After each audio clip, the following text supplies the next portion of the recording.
बुवा तिथे बाया हे प्रकरण संपेल कधी? आसाराम असेल किंवा आता जे खरात प्रकरण उपस्थित झालेलं ते असेल, महिला या बुवांच्या नादी लागून स्वतःचं शोषण कसं करून घेत आहेत आणि आर्थिक खड्डाही कसा पाडून घेत आहेत. बरं, महिलाच नाही तर अनेक पुरुषसुद्धा या खरातच्या कच्छेपी लागले आणि खड्ड्यात गेलेले आहेत. इज्जत, इब्रत, पैसा सगळं घालून बसलेले आहेत.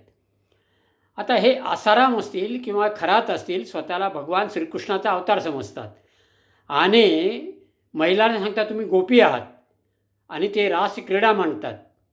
आसारामने तेच केलं, खरात तेच करतोय, परंतु ते काल्पनिक होतं, हे प्रत्यक्षात करतायत रासक्रीडा. आणि भगवान श्रीकृष्णाने समाजापासून अनेक राक्षसांचं संरक्षण केलं, अनेक राक्षसांना तरी ठार मारलं. मात्र भगवान कृष्णाचा अवतार सांगून हे राक्षसासारखी कृती करतायत, महिलाला आणि समाजाला त्रास देत आहेत, त्यांचं शोषण करतायत. तेच आसारामने केलं, तेच आता हे सुद्धा करतायत, खरातसुद्धा करतायत.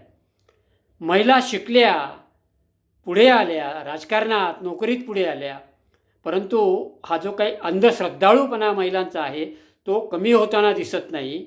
बुवाबाजीच्या कच्छपी महिला का लागतात हा प्रश्न मोठा गहन पडलेला आहे आणि हे अतिशय गंभीर आहे. परंतु आता हे जे आसाराम असतील किंवा खरात असतील, हे स्वतःला भगवान रामाचा अवतार नाही सांगत, कारण भगवान राम हे एकवचनी, एक बाणी, एक पत्नी होते. त्यांचा अवतार घेणं याला संकोच वाटतो. हे श्रीकृष्णाचा अवतार सांगतायत. मित्रांनो, अत्यंत वाईट आहे. महिला कुठे चालल्यात, समाज कुठे चालला आहे, शिकून काय उपयोग आहे आमचा, असा प्रश्न निर्माण झालेला आहे. मित्रांनो, मला जे सुचलं, वाटलं, पटलं तिथे मांडलेलं आहे.